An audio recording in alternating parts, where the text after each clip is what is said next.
আসসালামু আলাইকুম, welcome to my YouTube channel Farin's diary. কেমন আছেন আপনারা? আশা করি আল্লাহর রহমতে সবাই ভালো আছেন, আমিও ভালো আছি।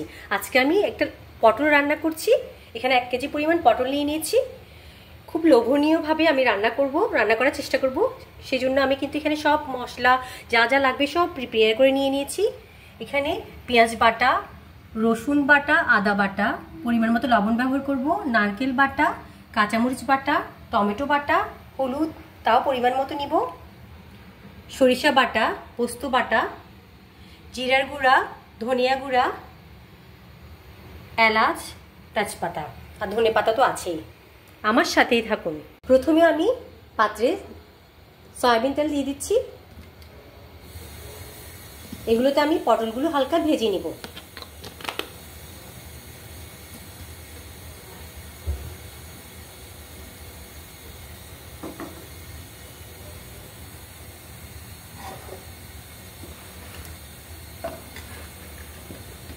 আমি একে একে পটলগুলো দিয়ে দিচ্ছি। এখনো তেল গরম হয়নি, সমস্যা নেই।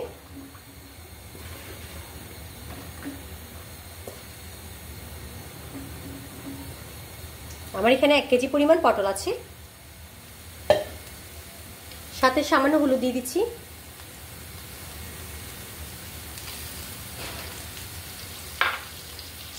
কিছুটা লবণও দিয়ে দিব।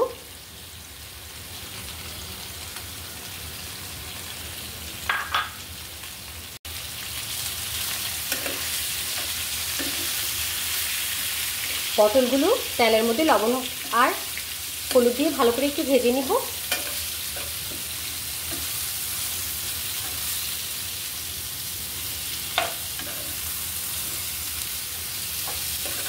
সবগুলো পটলের গায়ে হলুদ আর লবণ আমি ভালো করে মিশিয়ে নিলাম।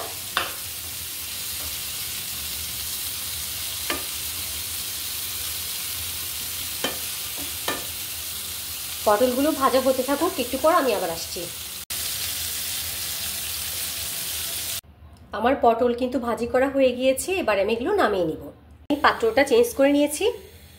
এবার আমি এখানে একটু তেল দিয়ে দিব।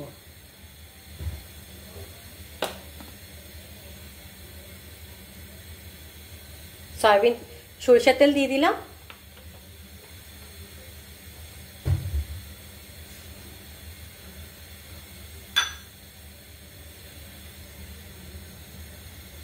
তেজপাতা আর এলাচ দিয়ে দিলাম।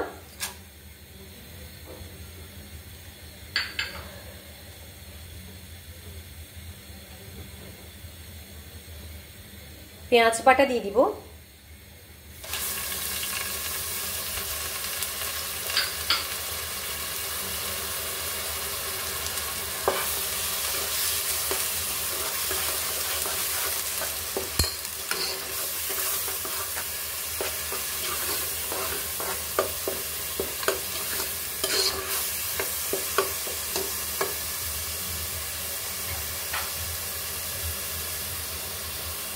আদা বাটা, রসুন বাটা দিয়ে দিচ্ছি।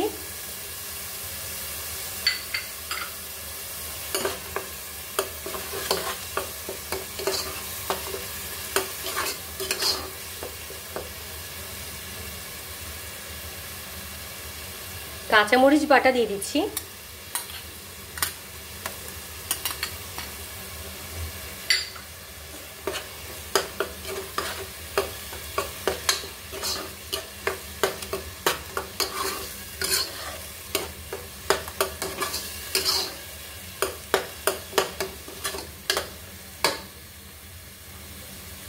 টমেটো বাটা দিয়ে দিচ্ছি।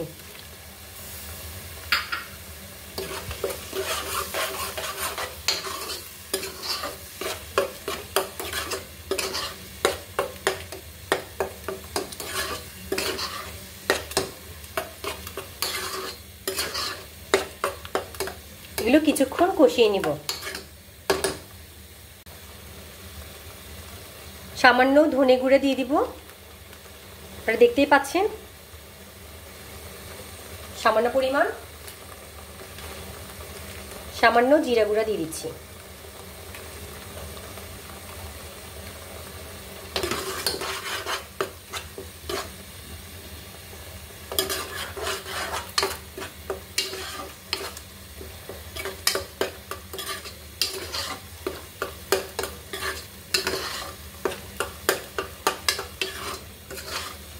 লবণ কিন্তু সবার শেষে দিব,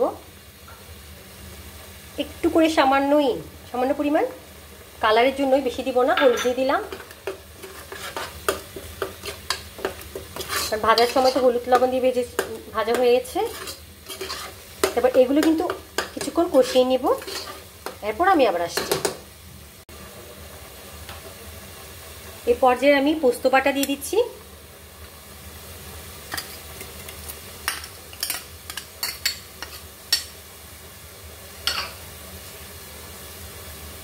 সরিষা বাটাও দিয়ে দিচ্ছি,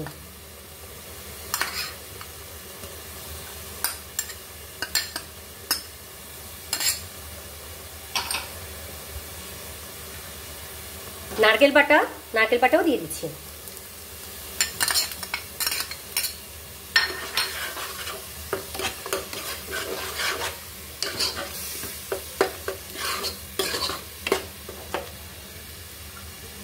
এই পর্যায়ে আমি ধনেপাতাও দিয়ে দিচ্ছি, ধনেপাতার ফ্লেভারটা যেন মশলার মধ্যে চলে আসে। এভাবে কিন্তু আমি অনেকক্ষণ ধরে ভালো করে নেড়ে নেড়ে কষিয়ে নিব।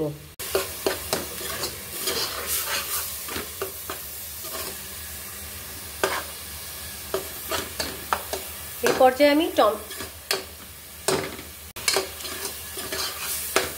এগুলো কিন্তু অনেকক্ষণ ধরে আমি কষিয়ে নিয়েছি। এই পর্যায়ে আমি পটলগুলো দিয়ে দিচ্ছি।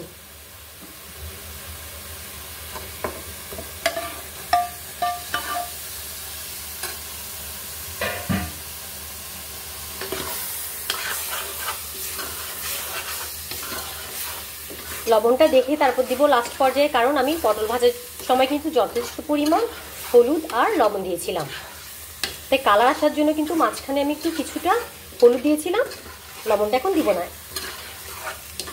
মশলার সাথে পটল ভাজাটা কিন্তু খুব ভালোভাবে নেড়ে চেড়েও ভালো মতো কষিয়ে নিতে হবে। এই কষানোর উপরে কিন্তু ডিপেন্ড করছে যে রান্নাটা কেমন হবে। একই মশলা দিয়ে কিন্তু করেও অনেকের রান্না মজা হয়, অনেকের মজা হয় না। অবশ্য আমার মতে সবার রান্নাই মজা, প্রত্যেকেই অনেক ভালোবেসে রান্না করে। অনেকক্ষণ কষিয়ে নিতে হবে।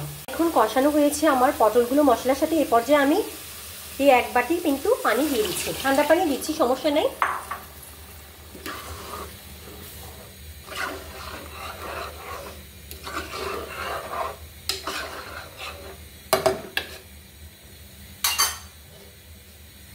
এবার আমি ঢাকনাটা দিয়ে দিচ্ছি, ভালো করে রান্নাটা করে নিই আমি।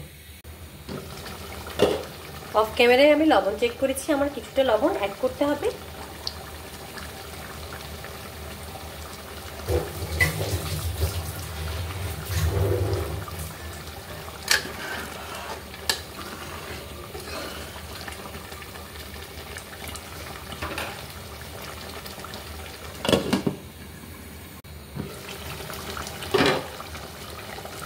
আমার লোভনীয় পটল কিন্তু হয়ে গিয়েছে, দেখতেই পাচ্ছেন। এবার আমি চুলাটা বন্ধ করে দিব, একটা সুন্দর বাটিতে নিয়ে আপনাদেরকে সবাইকে দেখাচ্ছি। এই যে আমার লোভনীয় পটলের ফাইনাল লুক। আমি একটা সুন্দর বাটিতে সুন্দর করে কাঁচামরিচ আর ধনেপাতা নিয়ে পরিবেশন করলাম। দেখতেই পাচ্ছেন, পটল কিন্তু আমরা কম বেশি সবাই পছন্দ করি, কিন্তু একটু যদি অন্যভাবে রান্না করা যায়, সচরাচর সাধারণভাবে যেভাবে আমরা খাই তার তুলনায় অন্যরকম করে করলে কিন্তু মুখে রুচিও আসে, ভালো লাগে, অন্যরকম একটা অনুভূতি কাজ করে। সবাই ভালো থাকবেন, সুস্থ থাকবেন। আল্লাহ হাফিজ, আসসালামু আলাইকুম।